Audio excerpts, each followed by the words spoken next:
அரசியல் ரீதியாக வலுவான கட்சியாக பிஜேபி தமிழ்நாட்டில்னு கேட்டிங்கன்னா 3வது 4வது இடங்களில் கூட எனக்கு தெரிஞ்சு இல்லை.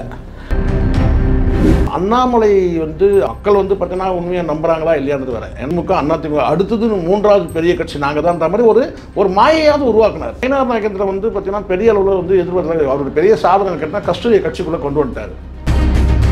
அவங்க கட்சிக்குள்ளே கொண்டு வந்ததுனால ஒன்றும் பெரிய கட்சியோட அசுர வளர்ச்சி போயிட போகிறதில்ல, வில்லங்கம் தான் வரும். இது எப்படி இருந்தாலும் பிஜேபி அதிமுக பொருந்தா கூட்டணி தான் சார். அது ஒரு பலவீனம் தான். ஸோ இன்றைக்கி பாருங்கன்னா புதிய நீதி கட்சி அதிமுக கூட்டணி இருந்து அது இணைஞ்சா என்னன்னு சொல்லுவாங்களா, 10 மூட்டை குடலில் இருந்தால் என்ன இல்லைன்னா என்ன அப்படி தான். ஸோ மக்கள் செல்வாக்கு இல்லாத கட்சிகள் அதிமுக கூட்டணிக்கு பயணிக்குது. தேமுதிக இன்றைக்கி வரைக்கும் பார்த்தீங்கன்னா நாங்கள் இன்னும் முடிவு எடுக்கலைன்றாங்க. அந்தம்மா அகில அளவில் அமித்ஷாவில் தான் இவங்கெல்லாம் ஒத்துமையாக இருப்பாங்க. இல்லைன்னா அவங்க தனித்தனி கோஷ்டி, தமிழிசைக்கு ஒரு கோஷ்டி, நயினாருக்கு ஒரு கோஷ்டி, அண்ணாமலைக்கு ஒரு கோஷ்டி கூட்டணியில் இருக்கிறாங்களே தவிர எங்கேயுமே அவர் பிஜேபி குறித்துலாம் எந்த வார்த்தையும் பேசவே இல்லையே. எடப்பாடியே பேசலையே. இப்போ நேற்றுக்கு நல்ல ஒரு ஸ்டேட்மெண்ட் கொடுத்துருக்காரு தாடி பாலாஜி. என்னன்னா, தமிழ்நாடு மக்களை விஜய் காப்பாற்றுறதுலாம் இருக்கட்டும், முதல்ல விஜய் இந்த 4 பேர் காப்பாற்றணுன்றார். தைரியசாலிகளுக்கோ அறிவாளிகளுக்கோ அங்கே தாவேக்கெல்லாம் வாய்ப்பு இல்லை. பூஜா தூக்குறவனுக்கும் லைட் ஆஃப் பண்ணுறவனுக்கும் கார் கதை திறந்து விடுறவனுக்கும் அவனுக்கு தான் அங்கே காலமாக இருக்குது. அப்போ எப்படி இருக்கும் சொல்லுங்க பார்க்கலாம். சார், நெல்லையில் பாஜகவினுடைய பூத் கமிட்டி மாநாடு நடந்து முடிஞ்சிருக்குது. இதில் அமித்ஷா கலந்து பேசிட்டு இருக்கிறாரு. எப்படி பார்க்குறீங்க? எனக்கு தெரிஞ்ச வரைக்கும் சார் பிஜேபி அரசியல் ரீதியாக வலுவான கட்சியாக பிஜேபி தமிழ்நாட்டில்னு கேட்டிங்கன்னா 3வது 4வது இடங்களில் கூட எனக்கு தெரிஞ்சு இல்லை. இங்கே என்னென்னா அவங்களுக்கு சௌகரியமாக இருக்குது. சில கட்சிகள் திமுகவோட கூட்டணியில் இருக்குது. எல்லா கட்சியும் தனித்து போட்டிட்டாங்கன்னா அப்போ பிஜேபிக்கு பலவீனம் தான். ஆனால் அண்ணாமலை அவருடைய பதவி காலத்தில் கட்சி கொஞ்சம் வலுவானது உண்மை. அந்த வலிமை இன்னும் கொஞ்சம் கூடுதலாக கூட மாறி இருக்கணும். அதுக்குள்ளே அவர் மாற்றப்பட்டார். சில பல அழுத்தங்களால் அவர் மாற்றப்பட்டார். அரசியல் அழுத்தங்கள் தான் அவர் மாற்றினதுன்னு வச்சுக்கோங்களேன். ஆனால் இன்றைக்கி இந்த பூத் கமிட்டி அமைக்கிற அந்த நிர்வாகிகளை கூட அங்கே வலுவாக இருக்கிறாங்கன்னா அதுக்கு அண்ணாமலை தான் காரணம். அதில் எந்த சந்தேகமும் கிடையாது. அது நம்ம உண்மையை பேசி தான் ஆகணும் சொல்லிட்டு. ஆனால் இன்றைக்கி நயினார் நாகேந்திரன் அரசியல் அந்த கட்சிக்கு தலைமைக்கு இருந்தால், பிஜேபி தலைமை மாநில தலைமைக்கு இருந்தால் கூட எதிர்பார்த்த அளவுக்கு, அதாவது நான் எதிர்பார்த்ததுனா நான் எதிர்பார்த்து நீங்கள் எதிர்பார்த்தல பொதுவான எதிர்பார்ப்புன்னு ஒன்று இருக்குல்ல, அதை நயினார் நாகேந்திரன் பூர்த்தி பண்ண மாதிரி தெரியல எனக்கு. ஆனால் அண்ணாமலைக்கு அந்த பவர் இருந்தது. கட்சியோட செயல்பாடு அரசியல் செயல்பாடு ஜனம் ஒரு பரபரப்பான ஒரு சூழலில் நாங்கள் தான் 3வதுன்ற இடத்துலாம் வச்சுருந்தார் அவர். அதாவது 3வதுனா திமுக அதிமுக அடுத்தது 3வது பெரிய கட்சி நாங்கள் தான் மாதிரி ஒரு மாயையாவது உருவாக்குனார். மக்கள் பார்த்தீங்கன்னா உண்மையாக நம்புறாங்களா இல்லையானது வேற. ஏன்னா 2 சைட்லேயும் கூட்டணி இருக்குது. பாட்டாளி கட்சி பிளவுபட்டு இருக்குது. அப்போ இருக்கிற சூழ்நிலை பார்த்திங்கன்னா இருக்கிற கட்சிகள் எல்லாம் கூட்டணியில் 2 தரப்புலையும் கூட்டணி இருக்குது. அதை தாண்டி கூட்டணியில் இல்லாத ஒரு காலகட்டத்தில் 3வது பெரிய கட்சியாக அண்ணாமலை பிஜேபி ப்ரொஜெக்ட் பண்ண ட்ரை பண்ணார். அதுக்கான வேலைகளை செஞ்சார். கட்சியும் கணிசமான அளவுக்கு வளர்ந்தது உண்மைதான். ஓரளவுக்கு ரொம்ப பெருசாக இவங்க பில்டப் பண்ண அளவுக்கு வளர்றா. ஆனால் கணிசமாக பார்த்தீங்கன்னா பேரணி அது இது நடைபயணம் அது படி ஏதோ ஒரு பரபரப்பான சூழ்நிலையை வச்சுட்டார். எப்படி வாழப்பாடி ராமமூர்த்தி இருக்கும்போது தலைவர், காங்கிரஸ் கட்சி தலைவராக இருக்கும்போது ஒரு பரபரப்பாக வச்சுருந்தார். திராவிட கட்சிகள் ஸ்டைலில் அந்த கட்சியை நடத்தினார் காங்கிரஸை. அந்த மாதிரின்னா இவர் பிஜேபியை வழி நடத்துனதெல்லாம் உண்மை தான். இன்றைக்கி இந்த பூத் கமிட்டின்னு சொல்கிறாங்க இல்லையா, இந்த பூத் கமிட்டிலாம் பண்ணுற அளவுக்கு கட்சியை வளர்த்தது அண்ணாமலை தான். ஆனால் இனி நயினார் நாகேந்திரன் பார்த்திங்கன்னா பெரிய அளவில் எதிர்பார்த்தாங்க. அவருடைய பெரிய சாதனை கேட்டால் கஸ்தூரியை கட்சிக்குள்ளே கொண்டு வந்துட்டார். இப்போ கஸ்தூரியை போட்டு கேள்வி வச்சுருக்கிறாங்க. கஸ்தூரி நடித்த வைரல் காட்சி அப்படின்னு சொல்லிட்டு இந்த படத்தில் அமைதி படத்துலேருந்து எடுத்து அது படத்தை போட்டுருக்குறாங்க. ஸோ என்ன பண்ணார் நயினார் நாகேந்திரன் என்ன பண்ணார் கேட்டால் கஸ்தூரியை கட்சியில் சேர்த்தார். கஸ்தூரி ஏற்கனவே என்ன கேட்டால் ஒரு ஆதரவாளர் தான் இருந்தாங்க. அவங்க கட்சிக்குள்ளே கொண்டு வந்ததுனால ஒன்றும் பெரிய கட்சியோட அசுர வளர்ச்சி போயிட போகிறதில்ல, வில்லங்கம் தான் வரும். ஆனால் நயினார் நாகேந்திரன் அதை பண்ணார்னு வச்சுக்கோங்க. இப்போ டிஎம்கேலேருந்து கேஎஸ் ராதாகிருஷ்ணன் போயிருக்காரு. அதுதான் சார் இவங்கெல்லாம் இவங்கெல்லாம் அரசியலில் செல்லாக்க சார். கேஎஸ் ராதாகிருஷ்ணன் உங்களுக்கு தெரியுமா? அவர் அரசியல் வரலாறு தெரியுமா? எங்கேயுமே ஒரு நிலையாக இருந்தது சார். அவருடைய அரசியல் வரலாறு நீங்கள் எடுத்து பார்த்தீங்கன்னா பெரிய வரலாறு ஒன்றும் கிடையாது எங்கேயுமே. ஆனால் ஒரு திறமையான வழக்கறிஞர், சட்டம் படித்தவர், பார்த்தீங்கன்னா திறமையான மனிதர் எல்லாம் உண்மைதான். ஆனால் அவர் நிலையாக நின்னதில்லை. திமுகலே இருந்திருக்கணும். திமுகலேருந்து விலகி இவர் பல கட்சிகளுக்கு போனவர் தான். கடைசியாக வைகோ கிட்ட போனார். அங்கேருந்து விலைக்கு நீண்ட காலம் இருந்தார். இப்போ கடைசியாக விஜய் கிட்ட துண்டு போட்டு பார்த்தாரு. விஜய் சேர்க்கவில்லை. ஏன்னா ஒவ்வொருத்தருக்கும் வந்து யாருன்றது இருக்குல்ல. ஏன் விஜய் சேர்க்கல வர சேர்க்கலன்னு கேட்டால் இப்போ வந்து விஜய் இவரை மட்டும் சேர்க்கல, யாரையுமே சேர்க்கலையே. யாரையுமே சேர்க்கல. பல நாள் காத்திருந்தார் இவர். ஏன்னா இவர் தானே நேரடியாக கூட கேட்டு பார்த்தார். நேரடியாக கூட கேட்டு பார்த்துட்டாரு. ஆனா இவர் தான் ரெண்டு கை இப்படி நீட்டி வாங்க எல்லாரும் கட்சி வாங்க அப்படின்னு விஜய் அழைக்கிறது எல்லாம் கேட்டினா இந்த மாதிரி தொண்டர்கள் சைடில் தான் இருக்க தவிர மற்ற கட்சிகள் வந்து யாரையுமே வந்து அவர் எதுவும் சேர்க்கவில்லை. சார் தாடி பாலாஜி வந்தார், அவரையே வந்து அவர் சேர்க்கவே இல்லை. அவர் நம்பி இருக்கிறது அந்த கூட இருக்கிற அந்த 4 பேர். ஒரு 4 பேர் வந்து யாருன்னு கேட்டினா இவங்க யார், சிடி நிர்மல்குமார், நிர்மல்குமார், ஆதவர்ஜனா, அவன் இவன் இந்த இவங்க தான் இந்த 4 பேர். புஷியானந்து, ஜான் ஆரோக்கியசாமி, நம்பி இருக்கிறாரு. இந்த 4 பேர். இந்த சைடில் வந்து பார்த்தா ஒரு 4 காமெடி நடிகன் இவங்கெல்லாம் இருக்கிறாங்க. 2 சிரிப்பு நடிகன், டிவி நடிகன், இவங்கெல்லாம் வந்து ஒரு 4 பேர். அவ்வளோதான். அரசியலுக்கு சினிமாவுக்கு 4 பேர், அவ்வளோதான். இவங்களோட தான் இது. அதுக்கப்புறம் உங்களுக்கு தெரியும் வேறு யாரோட கூட்டணி உங்களுக்கு தெரியும். 6 to 6 வந்து யாரோட கூட்டணின்னு உங்களுக்கு தெரியும். ஸோ இப்படி தான் இருக்குது அவருடைய இது. அப்படி இருக்கும்போது ஒரு அறிவாளிகள், இப்போ கே.எஸ். ராதாகிருஷ்ணன் அறிவாளிகள் தான், அரசியல் அனுபவசாலி அறிவாளிகள் தான். சர்வ கட்சிக்கு போயிருந்தால் கூட, பல கட்சிக்கு தாவி இருந்தால் கூட, ஒரு அடிப்படையில் கேட்டால் சட்டம் தெரிந்தவர், வழக்கறிஞர், ஒரு அறிவாளி தான். அதனாலேயே கூட அவர் பல கட்சிகளை அவரால் பொருந்தி இருக்க முடியல. ஏன்னா அவங்களாம் வெளிப்படையாக பேசுவாங்க. அதனால கேட்டால் இவர் வந்து யாரையும் சேர்த்துக்கிறது இவர் தயாராக இல்லை. தாடி பாலாஜி வந்தார்.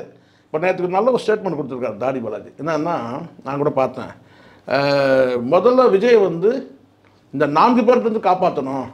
தமிழ்நாடு மக்களை வந்து விஜய் காப்பாற்றுறதுலாம் இருக்கட்டும், முதல்ல விஜய் வந்து இந்த 4 பேர்கிட்ட காப்பாற்றணுன்றார். உண்மைதானே இது? அது ரொம்ப அர்த்தம் இருக்கு அதில். ஏன்னா அவர் ஏன் படக்கு ரிப்பீட் ஸ்டாண்ட் எடுத்தார்? இல்லை சார், படக்கு ஸ்டாண்ட் இல்லை.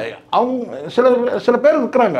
இல்லை, ஒரு மாநாடு போயிட்டு இன்னொரு மாநாடு வர்றதுக்குள்ளேயே அப்படி ஒரு மனமாற்றம் இல்லை சார். இவர் வந்து பார்த்தீங்கன்னா புறந்தள்ள வேண்டிய அவசியம் என்னன்னு கேட்குறேன். இப்போ நீங்கள் கேட்குறீங்கல்ல, இப்போ நான் கே.எஸ். ராதாகிருஷ்ணன் ஏன் சேர்க்க மாட்டாங்க? இப்போ தன்னை வந்து விஜயோட தீவிர விசுவாசின்னு இன்றைக்கும் சொல்கிறவர் தான். சரி, அப்போ இவரை ஏன் புறந்தள்ளணும்? இவரை ஏன் ஒதுக்கணும்? நீங்கள் அவர் ஒன்றும் பதவி உங்கள்கிட்ட கேட்கவே இல்லையே. எந்த பதவி கேட்டார்? தாடி பாலாஜி எதுவும் பதவி கேட்ட மாதிரியே எதுவுமே இல்லையே. அவர் வந்து நேராக போகிறாரு. வந்து பார்த்தீங்கன்னா வந்து விஜய்கிட்ட வந்து கூட நடித்த நடிகர்ன்ற முறையில் கேட்டால் அந்த கட்சியில் சேர்ந்து இணைக்கிறாருன்னா அவர் வந்து ஏன் புறந்தள்ளணும்? அவருக்கும் சந்திக்கிறதுக்கு கூட ஒரு அப்பாயின்மெண்ட் கொடுக்காம நீங்கள் பண்ணீங்கன்னா எப்படி? அவர் சந்திக்கணும்னு ஆசைப்படவும் இல்லை. அவங்க கூட சேர்ந்தே நடித்தவர், அவர் நல்லா க்ளோஸாக பேசின நபர், அவர் பழகின நபர். அப்படி இருக்கும்போது நீங்கள் வந்து ஒருத்தர், அதுவும் துணிச்சலான ஆள். இப்போ தாடி பாலாஜிலாம் தீவிர விசுவாசியை தாண்டி தைரியமாக வந்து சில விஷயங்கள்லாம் பண்ணார். வேல்முருகன் ஸ்டேட்மெண்ட்டுக்கெல்லாம் அவர் வந்து உங்களுக்கு தெரியும் நினைக்கிறேன். வேல்முருகன் எதிர்த்து நான் வந்து அவர் வீட்டுக்கு முன்னாடி வந்து ஆர்ப்பாட்டம் கிளம்பிட்டார். அதுக்கப்புறம் வந்து பல தரப்பு ப்ரெஷரில் அதுக்கப்புறம் அது வந்து கைவிட்டார். ஸோ அதனால் ஒரு தீவிரமான ஒரு விசுவாசத்தை கூட உங்களால் புரிஞ்சிக்க முடியல.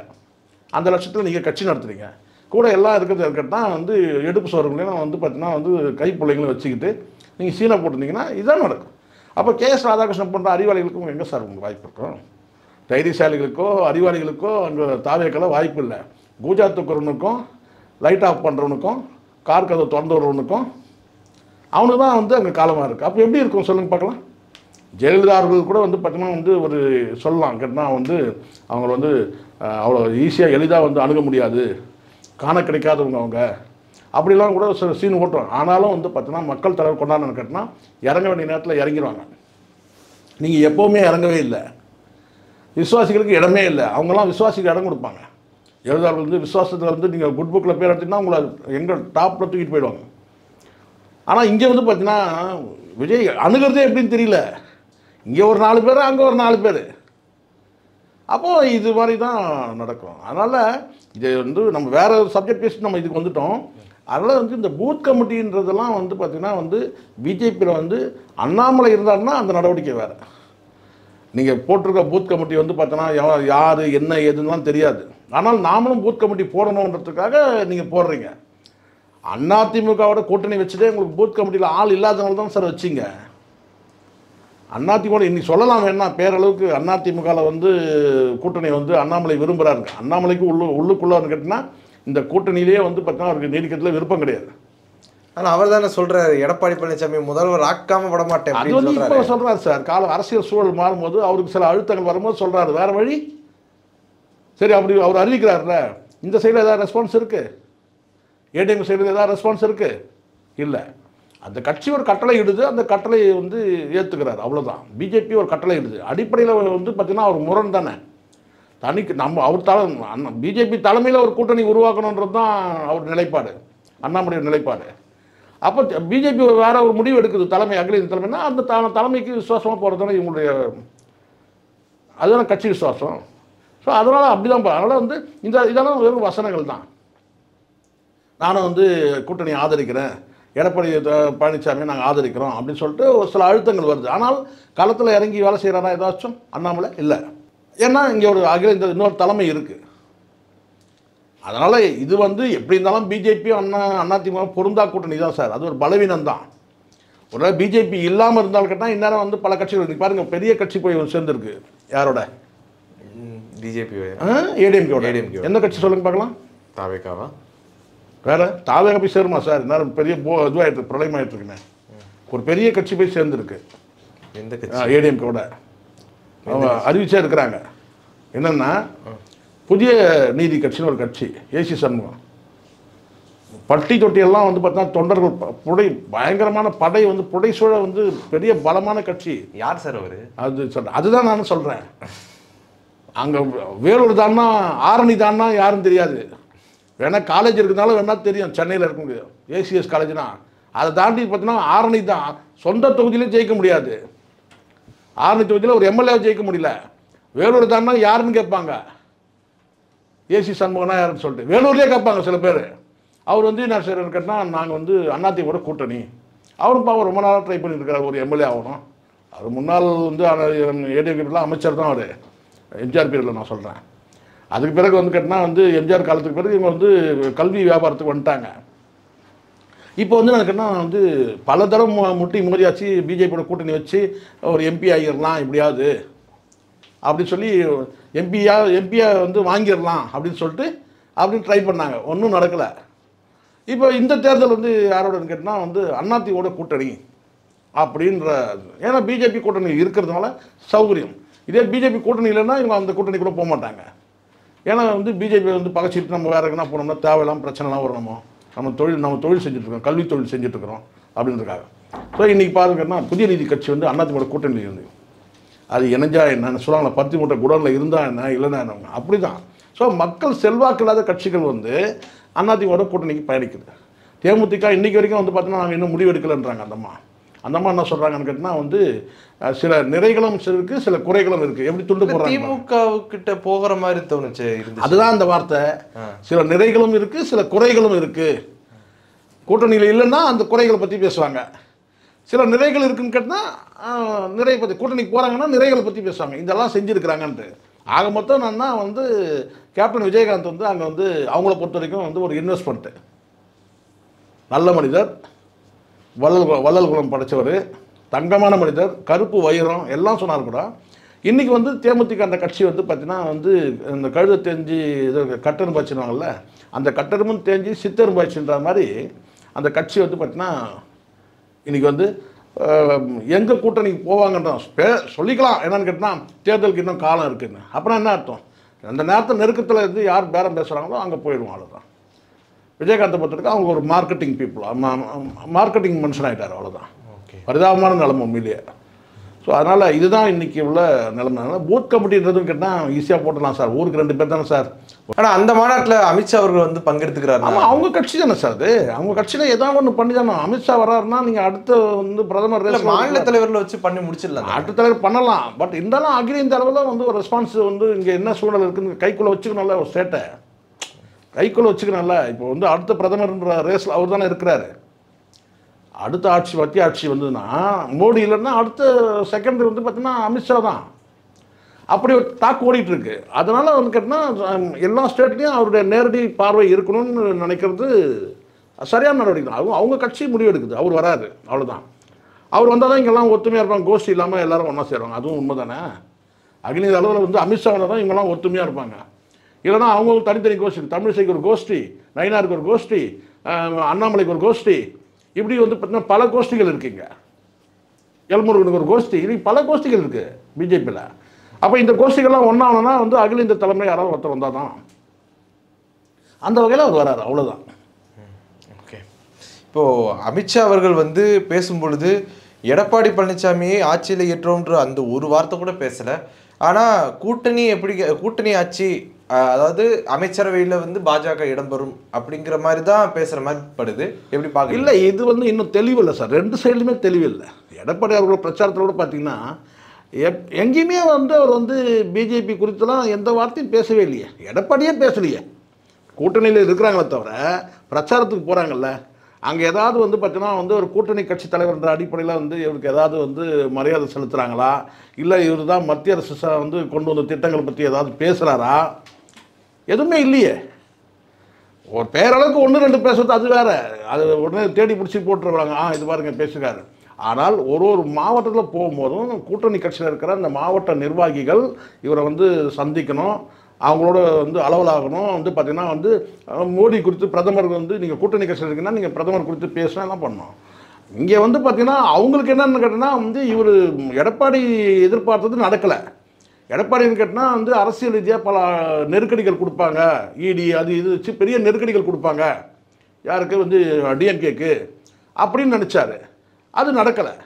காரணம் கேட்டால் மத்திய அரசும் பலவீனமாக தானே இருக்குது. அவங்களுக்கு வந்து இந்த நாளைக்கு சந்திரபாபு நாயுடு வந்து காலம் வர்றாரு, இல்லை நிதிஷ்குமார் காலம் வரனா அடுத்த கட்டம் இவங்க தான்.